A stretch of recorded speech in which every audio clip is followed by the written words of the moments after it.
سلسلہ سیرت النبی صلی اللہ علیہ وسلم کا سفر، داستان اسلام، قسط نمبر 22۔ موضوع حضرت جویریہ بنت حارث رضی اللہ عنہا کی سیرت کا تذکرہ۔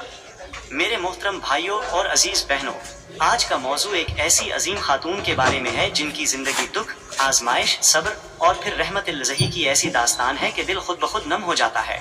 یہ وہ مقدس ہستی ہیں جن کے نصیب میں پہلے قید کی زنجیریں آئیں، پھر رسول اللہ صلی اللہ علیہ وسلم کی زوجیت کا عظیم شرف آیا، اور پھر ان کی وجہ سے سینکڑوں انسان آزادی کی نعمت سے سرفراز ہوئے۔ حضرت جویریہ بنت حارث رضی اللہ عنہا قبیلہ بنو مستلق کے سردار حارث کی بیٹی تھی۔ وہ عزت، وقار اور شان والی خاتون تھی، لیکن زندگی ہمیشہ ایک جیسی نہیں رہتی۔ وقت نے ایسا پلٹا کھایا کہ جنگ بنو مستلق کے بعد ان کے قبیلے کے بہت سے لوگ گرفتار ہو گئے۔ انہی قیدیوں میں ایک نرم دل، غموں سے ٹوٹی ہوئی عورت بھی تھی، حضرت جویریہ رضی اللہ عنہا۔ سوچئے، ایک وہ وقت تھا جب خادمائیں ان کے اشاروں پر کھڑی رہتی تھیں، اور ایک یہ وقت تھا کہ دل خوف سے کانپ رہا تھا، آنکھوں میں آنسو تھے اور قسمت جیسے سوال بن کر سامنے کھڑی تھی۔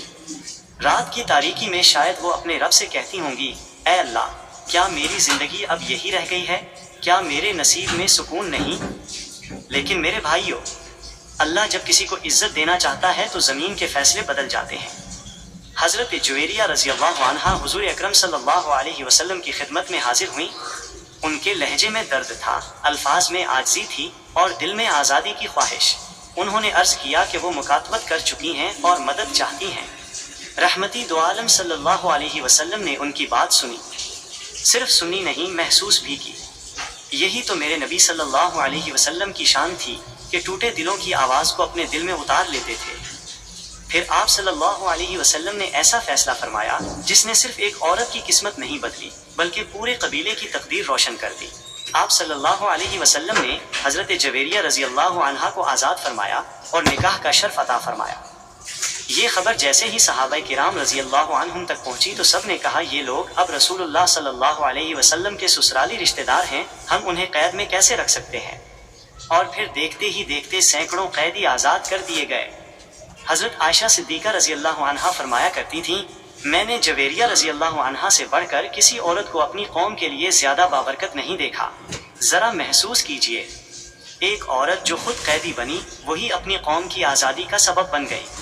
حضرت جویریہ رضی اللہ عنہا عبادت گزار، ذکر کرنے والی اور نہایت پاکیزہ دل کی مالک تھی۔ صبح سے ذکر میں مشغول رہتی۔ ایک دن نبی کریم صلی اللہ علیہ وسلم نے انہیں صبح ذکر کرتے دیکھا، پھر کچھ دیر بعد واپس آئے تو وہ اسی حال میں تھیں۔ آپ صلی اللہ علیہ وسلم نے فرمایا کہ میں تمہیں ایسے کلمات بتاتا ہوں جن کا وزن تمہارے سارے ذکر سے زیادہ ہو سکتا ہے۔ یہ تھا اس گھر کا ماحول، عبادت، محبت، رحمت اور اللہ کی یاد۔ میرے عزیزو، حضرت جویریہ رضی اللہ عنہا کی زندگی ہمیں یہ سبق دیتی ہے کہ انسان کتنی ہی مشکل میں کیوں نہ ہو، اگر دل اللہ سے جڑا رہے تو قید بھی رحمت بن جاتی ہے اور آنسو بھی عزت کا راستہ بن جاتے ہیں۔ یہ دنیا آزمائش ہے، کبھی عزت، کبھی ذلت، کبھی خوشی، کبھی غم، مگر اللہ جسے اپنے قریب کرنا چاہے اسے آزمائشوں سے گزار کر بلند مقام عطا فرماتا ہے۔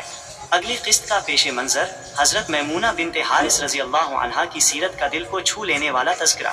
ایک ایسی عظیم خاتون جن کی زندگی محبتی رسول صلی اللہ علیہ وسلم، وفاداری اور قربانی کی حسین داستان ہے۔ کل ہم جانیں گے کہ کیسے ایک عورت نے اپنی پوری زندگی اللہ اور اس کے رسول صلی اللہ علیہ وسلم کی محبت میں سجا دی۔